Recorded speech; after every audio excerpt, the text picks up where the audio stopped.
Abhivadanam. As it has been said, I am supposed to speak over here regarding Swatantrata ka Amrut Mahotsav, and especially on the topic our struggle for Swatantrata and how the domain of science has contributed immensely to this struggle. Generally, people are not aware about this entire story. We normally think about many stalwarts, freedom fighters of our country like Mahatma Gandhi ji, because yesterday only we celebrated his birthday. Then Subhash Chandra Bose, Lokmanya Tilak, Subramanya Bharati, some Krantikaraks, revolutionaries like Bhagat Singh, Chandrasekhar Azad, and many such stalwarts of our country's freedom struggle. But generally, we do not have this idea in our mind that even scientists, they took part in this freedom struggle. We are not really aware about it. So, it is a task of Vijnan Bharati to spread this message to our people in this special year, 75th year of Swatantrata. So I am going to narrate you few stories about how scientists and domain of science was an integral part of Swatantrata struggle.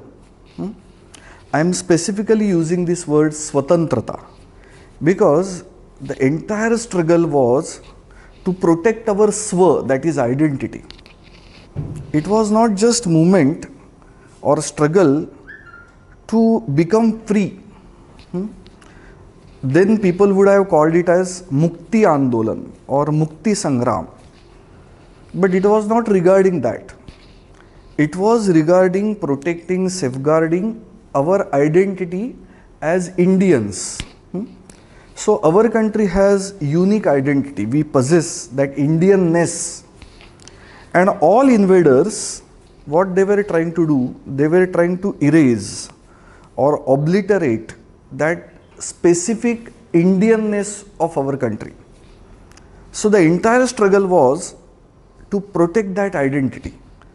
So in my opinion, it should not be called as freedom movement or movement of independence, because that gives us a notion that it was just a kind of Mukti Andolan, like we had it in the war of Bangladesh in 1971.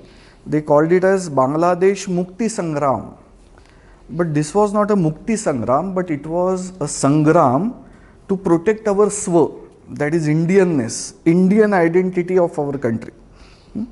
So first we need to understand this concept, idea, that it is specifically Swatantrata Andolan or Swatantrata Sangram. I don't know in Telugu language how we call it as. Swadhinata, Swatantrata. So Swa is very important factor of this phrase that we need to understand. And now next part is how our scientists, they tried their best to protect this Swa in this entire long struggle. And first of all, we need to understand invaders, they were trying to obliterate that Swa. How? In several ways. British invasion was not a first and last invasion. There were many invaders before British invasion also. And normally, the people who have studied this phenomena of invasions throughout the world, what they have understood that there are three main reasons behind any kind of invasion by one group of people on other group of people. So what are these three basic objectives of that kind of invasion? First is to rule others. Many people have that tendency that I will conquer these people so that they will be subject of mine and I will rule them. That kind of demonic desire many people possess in their minds. It's an unfortunate thing, but there is a kind of tendency like this, that I will rule these people, that kind of tendency. And we can see many such examples in the history of world. Alexander, and many others. You may recollect or recount many such people. But this is the first objective of such invasion or invaders. Another thing is to impose one's identity on others by erasing their identity. Those who are going to invade someone, what they will do, they will think that we are the supreme people or we are superiors. And what we will do, we will impose our identity or our philosophy or our ideology or our thoughts on others, means to whom we will conquer, they are supposed to possess our identity henceforth. So that is how people have, with this idea in mind, have invaded many countries in the world. Likewise, this is the second objective. And third objective is to usurp or exploit the wealth of that particular area or territory or that society. That is the third objective. So these three objectives have been counted by scholars of this phenomena called as invasion. And there were many ways to achieve these objectives. So what people used to do, they used to attack some territory or society with army, with sword in their hand. That is the first thing, how to rule others by creating terror in that territory or amongst those people, so that they will become subjects of mine, those who are going to invade those people. So with weapons in hand, people used to invade other societies or territories, and just to make or just to create that kind of subjugation in that land, they used to make use of weapons, terror. So that was the first thing. Second thing is that they used to erase the identity. Like we have seen that in our country, very famous universities were existing in this land, like Nalanda, Takshashila and many others. So what people did, what is the uniqueness of India? India was considered as a Vishwa Guru, intellectual leader of the world, because India has gifted many things to this entire humanity. So the invaders thought that unless we erase this identity of India, means what? Unless we finish off the knowledge tradition of India, they will not become or they will not surrender before us. So what they did, they burnt libraries of many such great universities, and they thought that, oh, after burning all these treasure of knowledge, Indians will forget about their own knowledge traditions, and that is how they will forget their identity. And their next generations, coming generations in future, they will not have that kind of knowledge with them. So how they will be able to impress others? Because they will not possess that knowledge with them. So it will be easier for us to invade them then, because they will not have that kind of identity or pride about such knowledge systems of their own. So that was the second way to impose one's identity on others, by erasing their identity. So that was, and many such things are there. You may count. I am just, because I need to be brief, so I am giving you only one example. And third one is exploitation of wealth, draining out wealth from that particular territory by different means, by taking some boris and put everything on that, or putting everything on the back of horse and taking everything away from that land. So exploitation of wealth by different means, by collection of taxes and many such. People used to impose many such horrific kind of things on that people, those who have been conquered by these invaders. So they used to take away wealth from that particular society or territory. All these three things were done by British people also, but they had a very different kind of tool in their hand to achieve these three objectives. So what was that tool? What was that differential factor in between British invader, means invasion, and all previous invasions? All other previous invaders, they used to wield sword in their hand, but British never attacked our country with great army.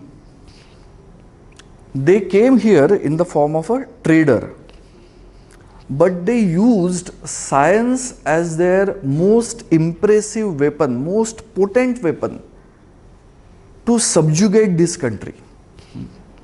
I will give you many such examples, but just for the sake of reading, I will give you one small information. There is one great scholar, a scientist in our country. His name is Dr. Rajesh Kochar. Now it is easy for all of us to search on internet. If you type Rajesh, Dr. Rajesh Kochar, basically he is an astrophysicist, and he has done lot of research work in history of science also. He has written a research paper which has been published in INSA's journal. The title is History of Science. The title of that research paper is like this: Science as a tool to consolidate colonial rule in India. Shall I recount it again? Science as a tool to consolidate colonial rule in India. And he has explained this idea in a very phenomenal manner, that how Britishers used science, not a sword, but science as a weapon to conquer our country and to achieve these three objectives which I have already told you. So we can briefly see some events in our country. Historians say that British invasion or British rule in India started with the victory of British army in Bengal at Plassey, when they had a confrontation with Bengal of Nawab of Bengal. It happened in June 1757, and Robert Clive was that commander of British army. So they had that victory, and people say that the British rule started in this country from this juncture, from this point of time, June 1757.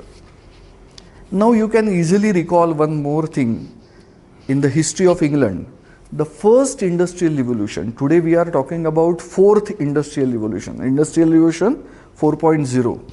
But first industrial revolution was started in 1760. And we all know that for the success of any industry, two things are very much essential. One is capital in the form of money. So monetary capital is first essential part for the success. And second thing is natural resources. Like say for example, a textile industry. We cannot think about textile industry without cotton. There has to be a basic fundamental ingredient for that industry, that is cotton. Without cotton, no textile industry can run. Today there are many synthetic fibers, but in those days we can imagine that without cotton, how anyone would have imagined about textile industry. So natural resource is the second essential part of the success of any industry. So that industrial revolution, first one in this modern era which began in 1760, they were in search of these two things: capital in terms of money and capital in another form, that is natural resource. We all know that England has a very small territory. So for the success of that industry, they were searching for such a territory which was full of these two things. So they started looking for natural riches of our country.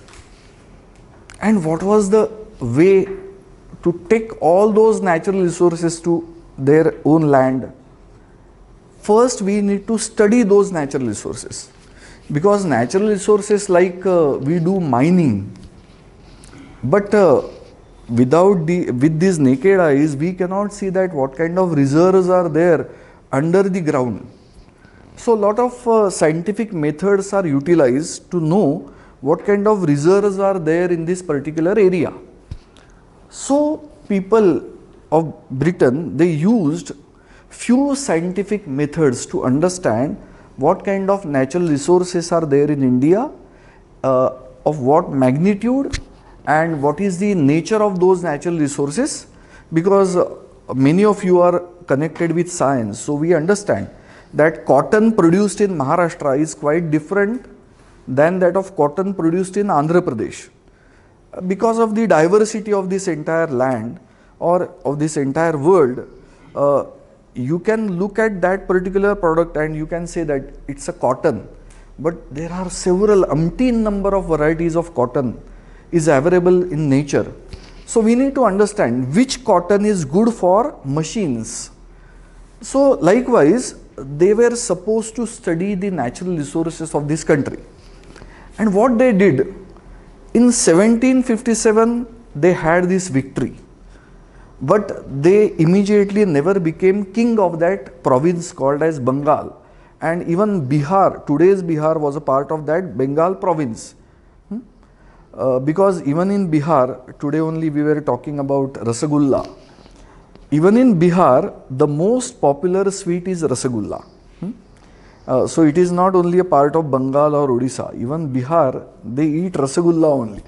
So that entire territory was under Bengal Nawab, and they were victorious. So naturally, Nawab of Bengal surrendered before British East India Company, but they immediately never became king of that territory.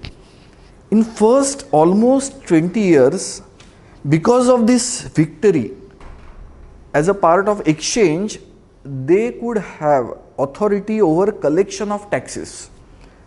They were not the kings of that Bengal. Bengal, Nawab of Bengal was the king of that territory. But the collection of taxes, that is a part of statecraft. Collection of taxes is done by whom? By state authority. So that particular authority was taken up by British people, and they were interested in that. They were not interested in ruling Bengal, because with that ruling many things you are supposed to look after. So they were interested in money part of it. So they asked for that authority to collect taxes in Bengal. And at that point of time, the GDP of Bengal was the highest in the world. So we can imagine, the most productive region of our country at that point of time in monetary terms was Bengal. So British people were interested in taking away that money part of it from Bengal. So they did that with this authority to collect taxes. Another part is, in 1767, they established one unique organization in our country. And the name of that organization is Survey of India. I think many of you have heard this name, Survey of India. Today's website of DST, Department of Science and Technology, carries a description like this. I will give you the words. That website, there is a description about Survey of India is like this. The oldest scientific institution under Government of India is Survey of India, which was established in 1767 by East India Company. So today's Government of India claims what?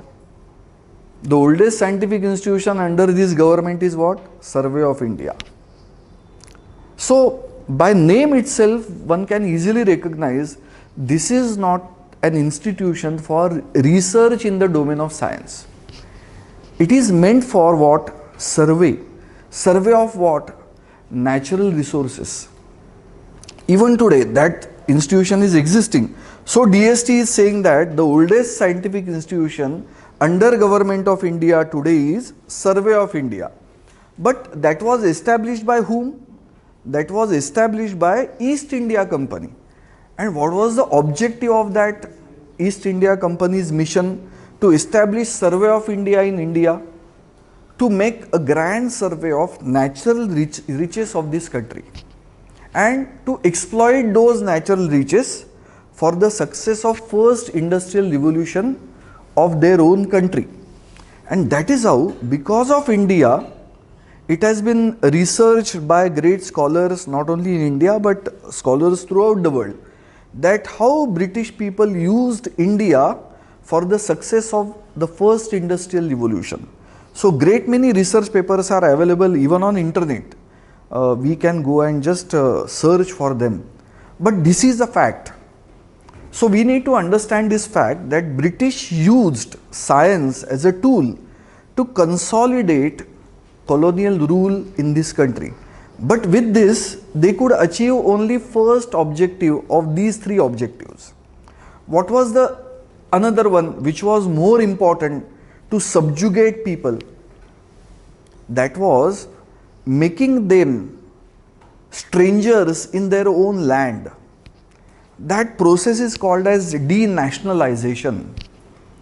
Means what people should do? They should forget their past, and what they should do? They should allow others' culture to be a part of their life. That entire process is called as denationalization of people. In short, that process does what? It does something like this. Through this process, we can transform natives of that particular territory as strangers in their own land. Do you get this idea? Making natives strangers in their own territory, in their own land. So, though they will be a part of this territory, they will not feel that I am an Indian. They will not take pride in anything which is Indian in nature, Indian in character. Do you follow this? So, British people were trying to do this kind of thing through science in our country. There is one great scholar of history of science in our country. His name is Dr. Ashish Nandi. He has written wonderful books about all these things. One recent book means he has written that some 20 years ago. Intimate Enemy is the title of that book, and he has explained everything in detail, that how British people used science to impress minds of natives about superiority of British people. Once he has said, the words are like this: the British colonizers, they used to impress minds of natives with a black magic which was based on modern science. Do you understand this concept? So British colonizers used to impress minds of natives with a black magic based on modern science. This is the specific sentence he has written out of the great research work he has done in these many years. So we need to understand this process. They said whatever is there in India as a past of this country is something like myth. So whatever we may call everything as, so that they named it as mythology. So mythology is what? Construction of ideas, imaginary ideas. So nothing existed in reality, but everything was a kind of myth. So people should not go with this kind of thing in their life. They should do away all those things, because with that baggage they cannot enter the modern era. They cannot be successful in this modern era or their forward march in the future. So what they are supposed to do? They are supposed to forget their entire past, because that past is very much regressive in nature. It is very much backward in nature. So in this modern era, what you are going to do with that baggage? that will not allow you for any kind of progress in future. So you are supposed to do away or forget all those things. And they started asking us many things like, you prove anything with a kind of evidence. Likewise, they have done many such things.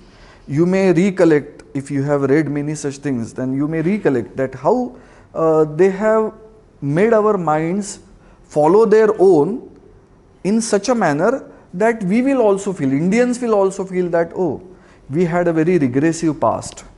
So why we should go with that? Let us forget everything. Hindi में एक गाना आता है ना, छोड़ो कल की बातें, कल की बात पुरानी, नए दौर में लिखेंगे हाँ अब नई कहानी. यानी छोड़ो कल की बातें, कल की बात पुरानी, नए दौर में लिखेंगे मिलकर नई कहानी. So that was their objective. Unless we do that in India, Indians are not going to surrender before us, because they were knowing that it is not a kind of America or Australia kind of thing where they decimated the people or of that particular land and they established themselves. And now today also we have seen one small group which has come up or emerged recently after this Taliban episode, that is called as AUKUS. AUKUS, Australia, UK and US. Because Australia, New Zealand, America, it was colonized by the migration of British people only. And what they did, it was a great story of genocide or dissemination of original people, aboriginals in that land. So that is the great history of Australia, New Zealand, America and many such countries. But they could understand that we cannot win over Indians with such tactics, because Indians know their past and they are taking very much pride about their own past because it's a glorious past. So they were thinking of legitimizing their rule by giving this logic that whatever you had in the past was most regressive in nature. Sanskrit is a dead language. So you should not use Sanskrit anymore if you want to really have progress in this world. So forget Sanskrit. So today what has happened? We have no connection with Sanskrit, though our names are basically Sanskrit in character. They said that Sanskrit is a dead language. British people, they never burned books. They never torched our libraries. But what they did, that knowledge, the great treasure of knowledge which was written in that language, they said that language is now going to be a useless kind of thing, because it is a dead. You cannot progress with this language. So come, have our own language, English. Then only you can move forward or you can march forward in the future. But today what has happened? Now people are going back to Sanskrit. I don't know whether you know this fact or not. Today's the great linguist or a scientist of language in this world, living scientist, is Noam Chomsky. I don't know how many of you have heard this name. Avdhani ji must be knowing him, because he has he has given or floated or proposed a concept of universal language. A language that can be used by human beings as well as machines, because machines do not have any kind of feeling or sensation, or they are not like human beings, but we want to create robots. Even they will have some kind of emotions and many such things.